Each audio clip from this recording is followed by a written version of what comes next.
Assalamualaikum warahmatullahi wabarakatuh. Perkenalkan, nama saya Handa Tansani dengan NIM F2B023019.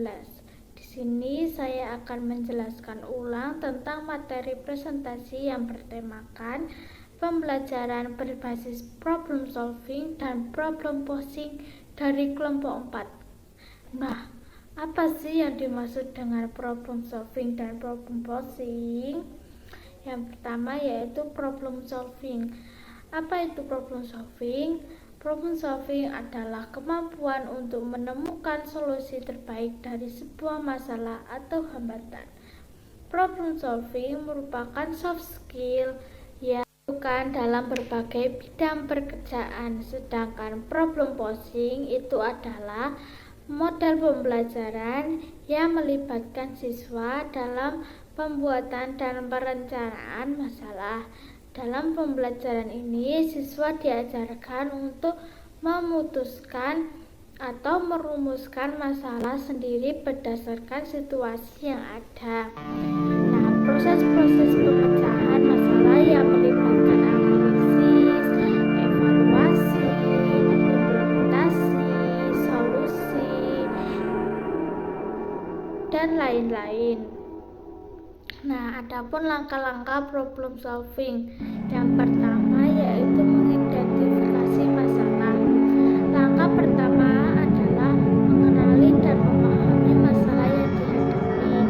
Ini melibatkan mendefinisikan masalah yang jelas, baik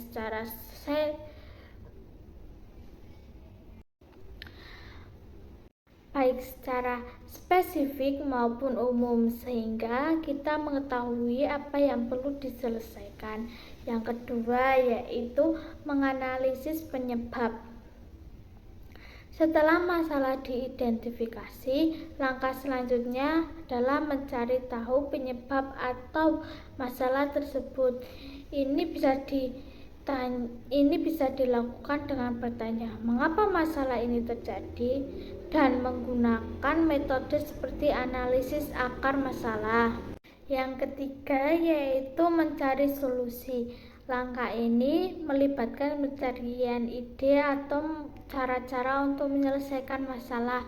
Solusi yang diusulkan harus relevan dengan penyebab yang telah diidentifikasi sebelumnya.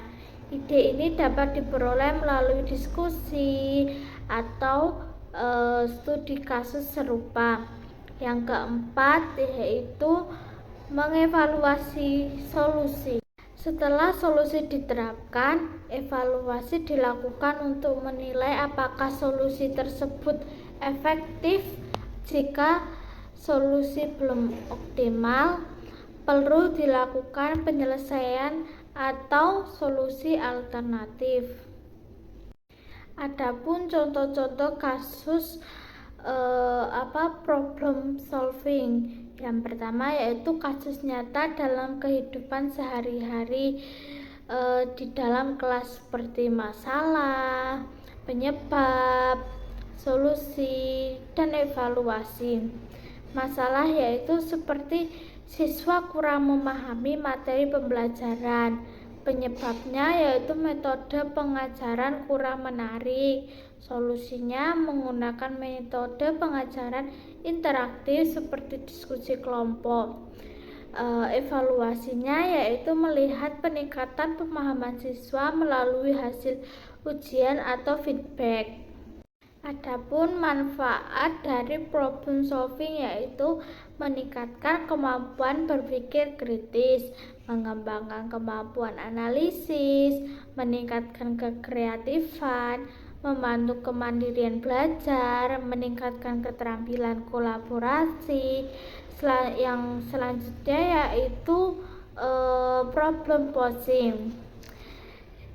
Di sini ada proses penyiptaan masalah atau pertanyaan yang membutuhkan pemecahan. Nah, langkah-langkah dari problem posing. Yang pertama yaitu mengidentifikasi kebutuhan. Langkah pertama adalah menentukan kebutuhan atau konteks yang butuh pemecahan masalah. Misalnya dalam penelitian ilmiah, kebutuhan ini dapat merupakan fenomena yang belum jelas atau informasi yang belum lengkap. Yang kedua yaitu pembuatan pertanyaan. Selain kebutuhan diidentifikasi, langkah berikutnya adalah merumuskan pertanyaan yang relevan. Pertanyaan ini menjadi dasar untuk eksplorasi lebih lanjut. Contohnya, mengapa suatu fenomena terjadi, atau bagaimana cara meningkatkan suatu proses. Yang ketiga yaitu mengembangkan hipotesis. Berdasarkan penelitian yang telah dibuat, langkah ini melibatkan penyusunan hipotesis atau dugaan sementara yang menjadi jawaban atau pertanyaan tersebut. Hipotesis harus logis dan berdasarkan pengetahuan atau data yang terjadi. Yang keempat yaitu penguji hipotesis. Hipotesis yang telah dibuat kemudian diuji melalui eksperimen, analisis data, atau metode lainnya. Proses ini bertujuan untuk membuktikan apakah hipotesis tersebut valid atau memerlukan revisi. Adapun contoh-contoh kasus dalam penelitian ilmiah, yang pertama yaitu kebutuhan. Mengetahui faktor yang mempengaruhi kebutuhan tanaman. Pertanyaannya, apa pengaruh intensitas cahaya terhadap pertumbuhan tanaman? Hipotesisnya yaitu intensitas cahaya yang lebih tinggi dapat meningkatkan laju pertumbuhan tanaman. Adapun pengujian, melakukan eksperimen dengan beberapa tanaman pada berbagai tingkat pencahayaan dan mencatat hasilnya. Adapun manfaat problem posing, yang pertama yaitu meningkatkan kemampuan berpikir kritis, membangun kemampuan analisis, meningkatkan kekreatifan, membantu kemandirian belajar, meningkatkan keterampilan kolaboratif. Nah, itu merupakan tabel dalam gambar pembandingan problem solving dan problem posing berdasarkan 3 aspek: fokus, proses, dan hasil. Berikut ini adalah penjelasan rincinya ya, yaitu fokus.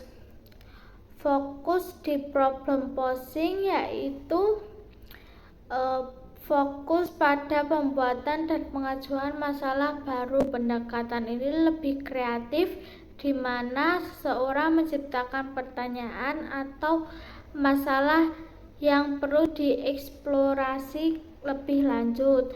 Yang kedua yaitu fokus pada problem solving, yaitu fokus pada mencerahkan masalah yang ada, gunakan untuk mencari solusi atau persoalan yang sudah diketahui dengan jelas. Yaitu proses dalam problem posing yaitu melibatkan identifikasi kebutuhan dan membuat masalah. Pendekatan ini lebih menekankan pemahaman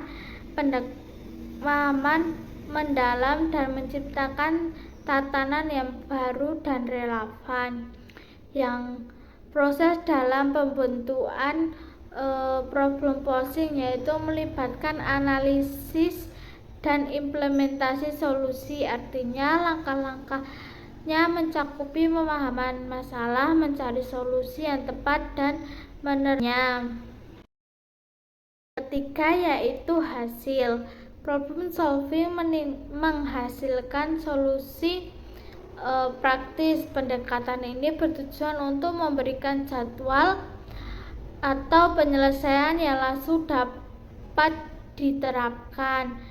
Yang hasil dari problem posing yaitu menghasilkan output dari proses ini adalah tantangan baru untuk eksplorasi lebih lanjut. Kesimpulan dari problem posing dan problem solving adalah pembelajaran berbasis problem solving dan problem posing adalah dua pendekatan yang sangat penting untuk membangun keterampilan berpikir kritis, kreatif, dan analitis siswa.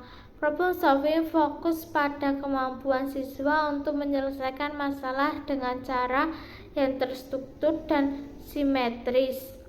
Sedangkan problem posing mengajak siswa untuk lebih aktif dalam menciptakan dan merumuskan masalah yang dapat memperdalam pemahaman mereka terhadap konsep yang dipelajari. Dengan demikian, proses problem solving dan problem posing secara efektif akan berkali siswa dengan kemampuan yang tidak hanya berguna di dalam kelas, tetapi juga bermanfaat dalam kehidupan sehari-hari dan karir profesional mereka di masa depan. Mungkin cukup sekian dari saya, kurang lebihnya mohon maaf. Bila ada kata-kata yang tidak berkenan, mohon maaf sebesar-besarnya. Nun wal qalami wa ma yasturun. Wassalamualaikum warahmatullahi wabarakatuh.